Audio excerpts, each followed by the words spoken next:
Oi, eu sou Maria Antônia, da modalidade A do Clube da Química, e hoje eu vou resolver duas questões sobre polaridade das ligações e moléculas. A primeira questão é do vestibular da PUC do Paraná de 2013.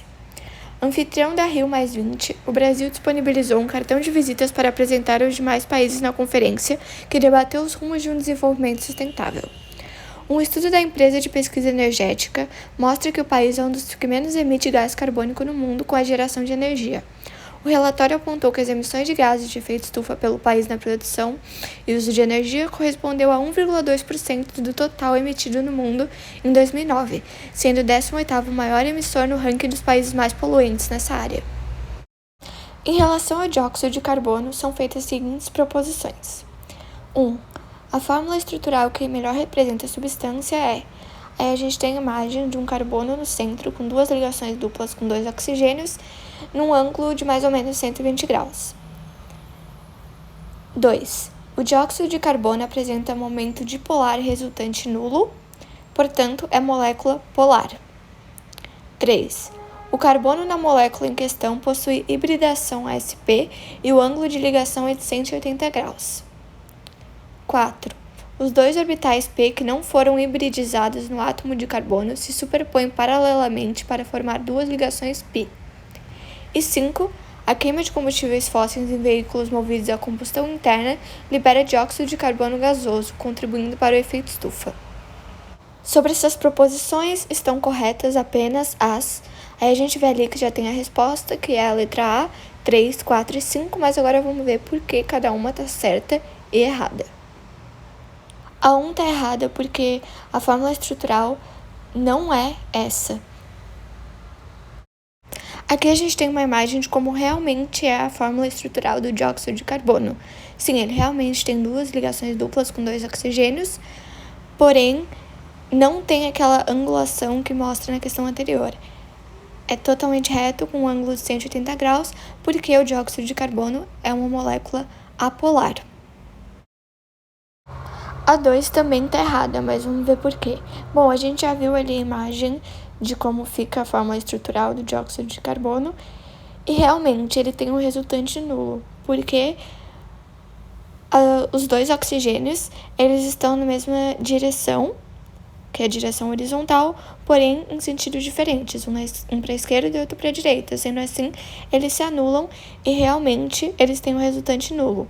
Porém, a questão que está errada nessa alternativa é porque isso do resultante ser nulo é uma característica de moléculas apolares, e na questão diz que é de polares. Então, essa é a parte que está errada da número 2. Então, a 2 está errada porque o dióxido de carbono é uma molécula apolar. 3. Essa está correta também.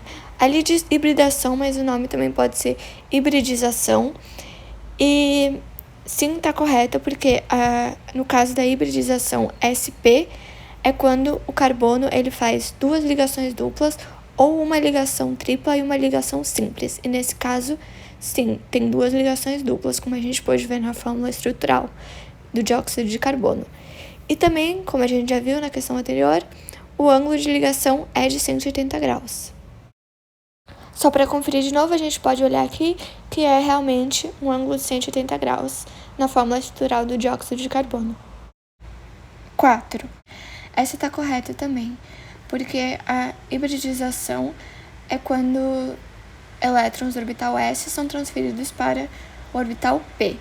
Só que no caso da hibridização sp, formam-se dois orbitais sp e dois orbitais ficam só o p mesmo. E esses orbitais que são p, eles formam ligações π. E os orbitais que são sp formam ligações sigma. Então, sim, a 4 está certa. A 5. Essa está correta também, porque a queima de combustíveis fósseis realmente libera dióxido de carbono gasoso, e na própria questão, no enunciado, ele já diz que isso contribui para o efeito estufa. Então, essa está correta. Chegamos à conclusão de que realmente é a letra A. A segunda questão que eu peguei para resolver foi da 18ª Olimpíada Paranaense de Química, 2018, a fase 2 da modalidade A.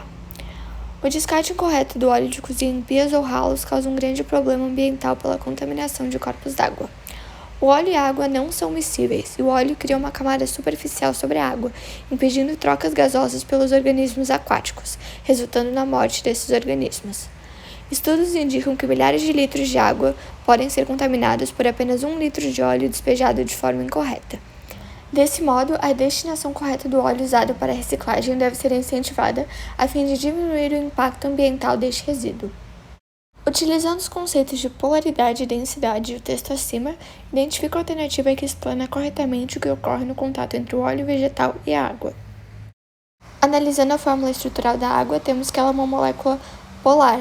No caso, tem polos negativo e positivo, porque o oxigênio, que é o átomo central, está compartilhando um elétron com cada um dos hidrogênios que ele se liga, porém ele ainda tem outros 4 elétrons na camada de valência que não são ligantes, sendo assim é uma molécula polar.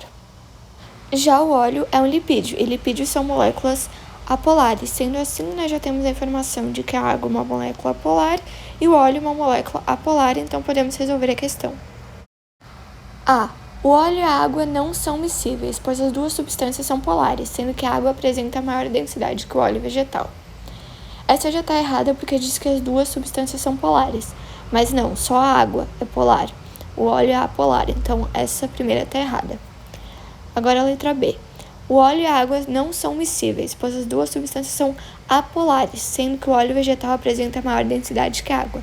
Essa também está errada, pois diz que as duas substâncias são apolares, sendo que só o óleo é apolar, a água é polar, então está errada também. Letra C. O óleo e a água não são miscíveis, pois a água é uma substância apolar e o óleo vegetal é uma substância polar, sendo que a água apresenta maior densidade que o óleo vegetal. Também não, né? Exatamente o contrário. A água é polar e o óleo é apolar. Ali nessa letra C está totalmente o contrário, então também está errada. D. O óleo e a água não são miscíveis, pois a água é uma substância polar e o óleo vegetal é uma substância apolar, sendo que a água apresenta a maior densidade que o óleo vegetal. Essa está certa. Realmente eles não são miscíveis, porque substâncias polares com substâncias apolares, elas não se misturam.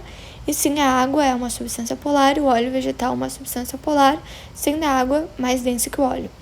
A letra D está correta. Agora, só para conferir, vamos ver por que a E está errada. O óleo e a água não são miscíveis, pois a água é uma substância polar e o óleo vegetal é uma substância apolar. Até aqui está certo, mas a última parte que está errada, sendo que o óleo vegetal apresenta maior densidade que a água. Não, nesse caso, as substâncias polares são as que são mais densas do que as apolares. E como a água é polar, então ela é mais densa do que o óleo. Por isso que a E está errada. E foi isso, essas foram as questões de hoje. Muito obrigada.